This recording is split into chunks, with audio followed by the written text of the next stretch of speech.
Muncul usulan pasar ikan Balekambang dihentikan, Ketua Komisi 2 minta Inspektorat segera lakukan pemeriksaan.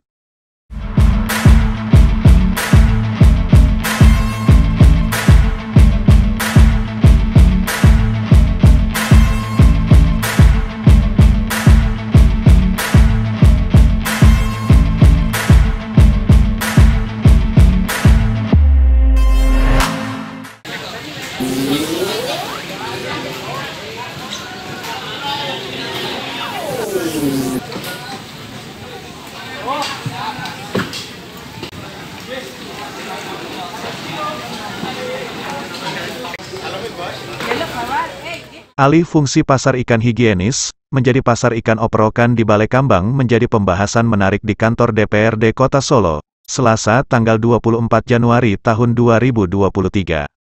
Kepala Dinas Pertanian, Ketahanan Pangan dan Perikanan, Eko Nugroho tidak membantah alih fungsi tersebut, seperti tempat ibadah dipakai untuk berjualan, pasar ikan higienis menjadi pasar oprokan hingga lahan parkir difungsikan untuk berjualan ikan. Eko Nugroho juga tidak mengetahui adanya perjanjian antara mitra kerjasama pemanfaatan atau KSP, sebagai pihak kedua dengan pedagang ikan oprokan sebagai pihak ketiga. Dia mengetahui adanya kerjasama antara mitra KSP, dengan pihak ketika dalam hal ini pedagang ikan oprokan justru dari pedagang ikan pada akhir 2022. Padahal perjanjian antara pihak kedua dengan pihak ketiga, nilai keuntungan yang didapat pihak kedua diyakini cukup besar. Seperti halnya sewa lapak 10 juta rupiah selama 2 tahun bagi setiap pedagang ikan, masih ada juga pungutan atau iuran bagi pedagang Rp60.000 yang berjualan setiap hari. Iuran tersebut dikemukakan salah satu anggota Komisi 2, yakni Jugo. Dia menegaskan alih fungsi pengelolaan pasar ikan di Balekambang banyak melanggar ketentuan apa yang disepakati pihak pertama dan kedua. Banyaknya pelanggaran dalam pengelolaan pasar ikan higienis tersebut juga menuai kritik tajam dari anggota Komisi 2 lainnya yakni Triyono. Dia mengatakan kalau memang tidak bisa segera diperbaiki dengan aturan baru melalui agendum, mestinya operasional pasar ikannya harus dihentikan.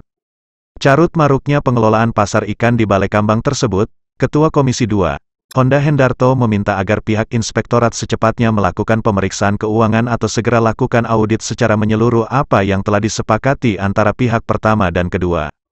Alasan Honda, penggunaan aset pasar ikan di Balekambang tidak transparan. Perwakilan Inspektorat yakni Siwi mengatakan perihal perjanjian yang dibuat pihak pertama dan kedua hingga munculnya perjanjian agendum baru diketahui pada tahun 2021. Di mana dalam perjanjian tersebut, pihak kedua memberikan kontribusi tidak tetap kepada pihak pertama sebesar 5% dari hasil keuntungan pihak kedua. Terkait adanya perjanjian pihak kedua dengan pihak ketiga mendapat respon dari bagian hukum Pemkot Surakarta.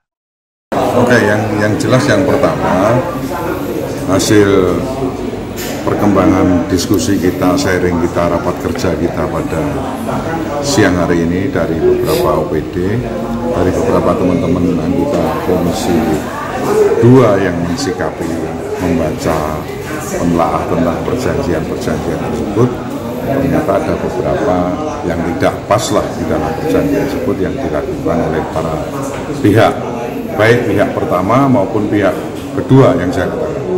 Pihak pertama itu diamanatkan untuk melakukan evaluasi setiap tahun, ternyata juga tidak melaksanakan.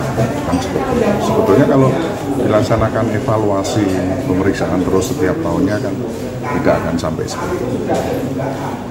Pelanggaran-pelanggaran atau ketidak melakukan kesepakatan kerjasama tersebut baik pihak ke satu maupun pihak kedua, itulah yang menjadi kesimpulan kami. Nanti kami akan membuat surat secara resmi hasil daripada rapat kerja ini kepada pimpinan. Tapi yang kita tekankan bahwa Inspektorat dalam waktu yang sesingkat-singkatnya agar segera mengadakan pemeriksaan kepada pihak yang terkait dalam perjanjian. Kan seperti itu. Karena ada beberapa yang tidak terikat di dalam perjanjian. Semacam contohnya, apakah diperkenankan pihak kedua ini menyewakan kepada yang saya katakan tadi, katakanlah seandainya cucu saya, lah kasarannya, atau pihak yang lain. Diperbolehkan nggak? Ternyata di perjanjian nggak ada, dan lain sebagainya. Nah, seperti itu, pihak kedua ini secara laporan lapangan kan mendapatkan masukan hasil sewa. Lah sewa ini menjadi enggak boleh dikategorikan sebagai hasil usahanya pihak kedua enggak? Kalau boleh kan ada kewajiban pihak kedua harus menyetorkan 5% kepada Kasda hasil daripada keuntungan setelah dikurangi pajak dan lain sebagainya. Itu tadi masih hasil ini kami menunggu dari hasil rapat tadi. Jadi semua tadi kan baru mau dilaksanakan diabarkan dari auditor, dari inspektorat dan sebagainya. Dan juga hasilnya juga hari ini kan nanti setelah itu kan ada surat dari komisi juga untuk kita menindaklanjuti. Jadi kami menunggu Bemawon dari hasil rapat pada hari ini sementara ada. Dan tadi kan masih di dalam disebutkan tadi di dalam rapat kan masih belum tercantum dengan jelas di dalam perjanjian sebelumnya nih. Itu kan tadi ada usulan untuk mengadakan adendum.